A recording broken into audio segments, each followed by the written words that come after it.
보통 안방이라는 개념은 없잖아요, 스테이 공간에서.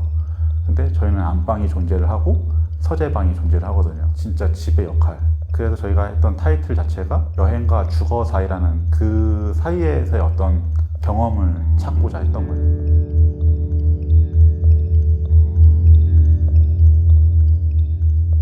키친의 의미를 굉장히 많이 뒀어요.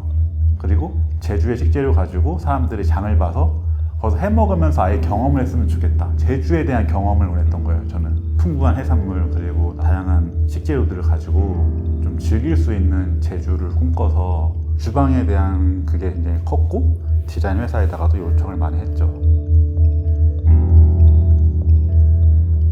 외부 같은 경우에는 저희한테는 되게 재밌었던 거는 제주도가 이제 좀 유일한 외부에서 주방을 놓을 수 있는 곳이었던 것 같아요. 저는 이제 이전에는 계속 서울에서 작업을 하다 보니까 외부에 뭔가 물을 쓰는 공간을 만든다고 했을 때는 거의 다 유지보수 때문에 불가능한 것들도 되게 많고.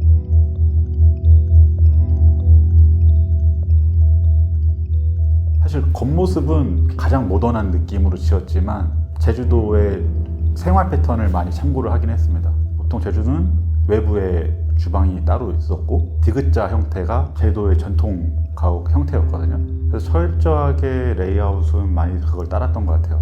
딱 봤을 때는 지극히 현대적인 건물이 제주도에 들어왔지만 그 속에는 실제 제주도에서 살려면 그 구조에 살아야 되는 거죠.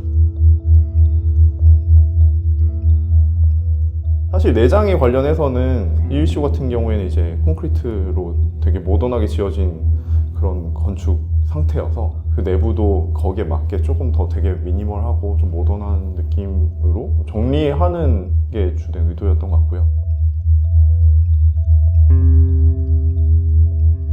좋은 숙소들을 묵으면서 내가 아이들한테 가장 많이 했던 이야기가 결국에는 그거 만지지 마, 뛰면 안 돼, 조심해야 돼, 이런 얘기를 되게 많이 했던 거죠. 그런 이야기를 1일쇼에서 나오게 하고 싶지 않았어요. 그래서 본동 안에서 부모가 거실 안에서 요리를 하던 밥을 준비를 하던 항상 아이들이 뛰어노는 모습이 볼 수 있어야 됐고, 그러다 보니까 7m에 달하는 이제 큰 통창이 있는 거고요. 아이들 입장에서도 마당에서 뛰어놀 때 항상 그 시야 안에 서로의 모습을 볼 수 있으니까 그게 가장 큰 건축적인 특징이었어요. 건물 본동 같은 경우에는 좀 이렇게 메스가 딱 잡혀 있고, 파빌리온 같은 경우에는 면을 좀 교차해서 틈이라든지 그런 부분들로 이제 외부가 언뜻언뜻 보이게 좀 의도를 했어요. 파빌리온 같은 경우에는 반 정도는 열려있는 공간으로 되어 있는데 일부러 좀 틈들을 만들어 주려고 했었던 것도 뭔가 완전히 닫혀 있는 건 아니고, 그렇다고 어느 정도의 좀 경계를 좀 풀어주면서의 경계를 만들어주는 그런 의도가 있었는데,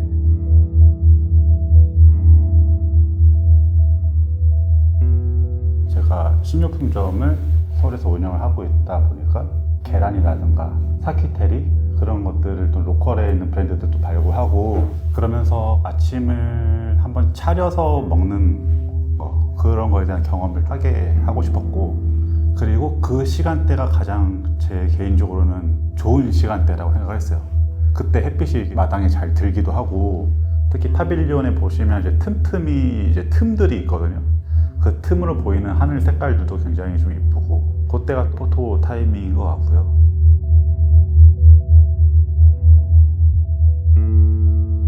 전체적으로 건물 자체가 다 프레임이에요. 외부에서 봤을 때는 다 덩어리인데 그 안으로 들어가면 다 프레임이 되어서 외부의 환경을 다 담아내거든요, 창들이. 그 터널도 마찬가지로 들어갔을 때 그 프레임을 통해서 안방의 전경이 보이고, 반대편으로는 키친의 일부가 또 보이고. 이곳에 머무는 분들이 보냈으면 하는 하루는 아무래도 온전히 1일쇼에서 하루를 다 보내보는 거를 저는 굉장히 많이 추천을 하고 있고, 아이들한테는 그냥 마음껏 뛰어놀고 손에 흙 묻히어 가면서 바깥에 벌레 있으면 벌레도 좀 잡아보고, 이런 게 그 친구들한테는 굉장히 좋은 놀이구 경험이기 때문에 그런 일상 같은 경험이 1일쇼의 가장 큰 특징이 아닐까